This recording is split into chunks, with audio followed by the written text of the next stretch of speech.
Welcome sa aking vlog, apartment business. Kailangan kong i-vlog yung kung ano na ang progress ng aming apartment business na pinapakita namin para sa inyo. Sa mga kayong OFW na matagal nang nagtatrabaho sa iba't ibang dako ng mundo. Isa ba kayong asawa ng isang OFW kagaya ko na nag-aantay lang ng remittance monthly?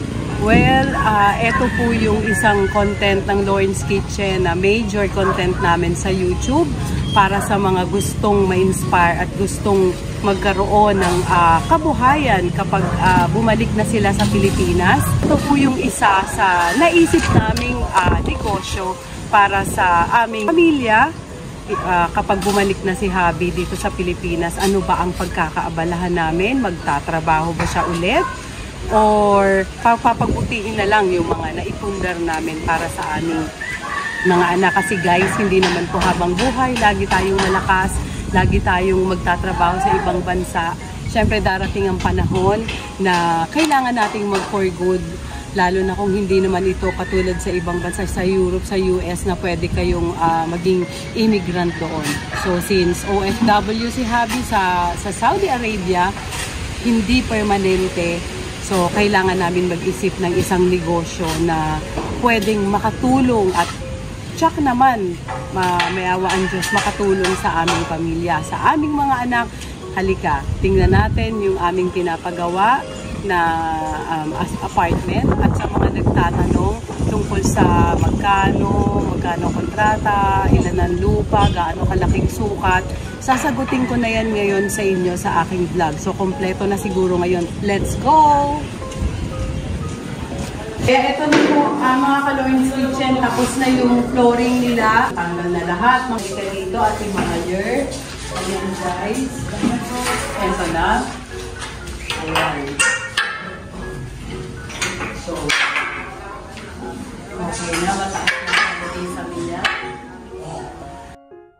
Edward, na flooring na lang. Oo, lahat po. Tapos nag-start na rin kayo dito magpakilis. Oo. Ito na guys, diba? Medyo konti na lang. Wow, ito na siya. Itong isang unit na tapos na nila sa palitada. Labado ng kitchen nila. Kasi kailangan may pwesto dito yung ref o yung kanilang stove nila. Gawa ng ito yung pinakang laundry and ito yung toilet nila. Kasi sabi ko, ayoko yung pinakang lutuan dikit sa pinakang toilet. Mas gusto ko na yung ganito, ang magkadikit yung laundry at saka yung pinaglulutuan. Dito kuya, anong ginagawa nila dito? Ha? Lasa po to? Asintada. Para mapakala na po mabubungan. Nung bagyong Karina ba, nandito kayo? May kaya kasi dapat na ulong ko. Pasok ka po. Pasok ka ulit. Hindi, wala rin kayong sweldo noon. Opo. Paano ba yan? Araw pa lang namin po. Maganda dito sa nabili naming lupa dito. Mataas tong lugar namin, kaya hindi naman po nagbaha dito. Medyo malaki talaga siya, Rans, no? Meter na unit. So guys, sa mga nagtatanong po sa akin, nag-private message na mga kaibigan ko o subscriber ko sa Lauren's Kitchen, sasabihin ko na po kung magkano ang pagkakabili namin ng lote na to. Market value dito sa Cavite ngayon ay 10,000 to 13,000 pesos per square meter. So itong lupa na to, 210 square meter, nabili namin siya ng 2,330,000 pesos. Kasama na dun yung transfer. Siya rin po yung ahente ng lupang to. Sa Facebook lang namin siya nakita. So pinuntahan namin kaagad and okay naman. Malinis ang papel. So malinis ang titulo niya. So ayos yun. Trinayin namin sila Randy. At eto ang kontrata namin. Rough estimate lang, wag na yung sobrang eksakto. Pagkano yung sa kontrata namin? Ayun, since kasi ano to is, project kasi is triplex, ibig sabihin tatlong units siya na magkakadikit. Okay. Hindi ganun ka yung estimate ng costing gaya ng mga elegant na bahay, mga single detached. Kaya kinuha lang namin siya ng around 19,000 per square meter. Yes. All in na po yun, kasama yung building permit, Meralco, Maynilad. Medyo may adjust lang konti lang naman. Tapos ang usapan namin ng may-ari is semi-standard finish to. It means meron na siyang tiles, meron na siyang pintura. Lahat ng nakikita nyo sa typical na bahay, andun na siya. Wala, titirhan nyo na lang siya. Pag tinurn over nyo sa amin, pwede na kaming magpa-skill ng for rent. Ganun yun. Yes, po. Okay. Siya na nag-asikaso ng Meralco, ng Maynilad. Wala na po akong ginawa. Nagantay-antay lang kami. So, confident ako nung binili namin to. Maganda rito, hindi siya bahain. So, yun ang unang-unang titignan nyo rin yung lokasyon ninyo kung mataas na lugar. And itatopic namin yan.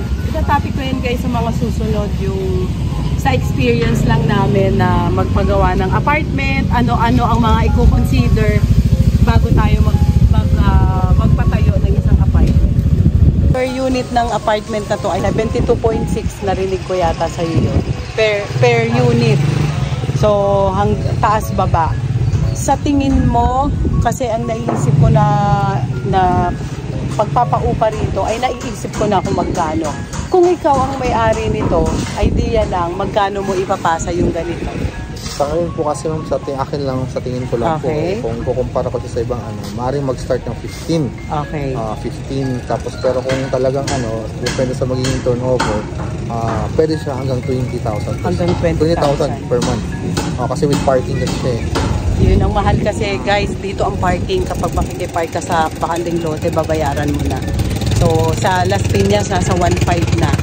So dito, mga 1,000 yata. So ganun lang yun eh. Kaya pag-iisipan ko, dahil yun po ang una kong naiisip, ang per unit ito is 15. Since sinabi nga nung foreman din at saka ni Randy na may mga ginagawa sila ng mga ganito. Mas malalaki pa ito, pero kaya nilang ipasa ng 15. So ako, mag-iisip ako muna, titingnan natin sa ibang mga marketplace yung mga ganito kalaki kung magkano kayang ipasa dito sa Cavite.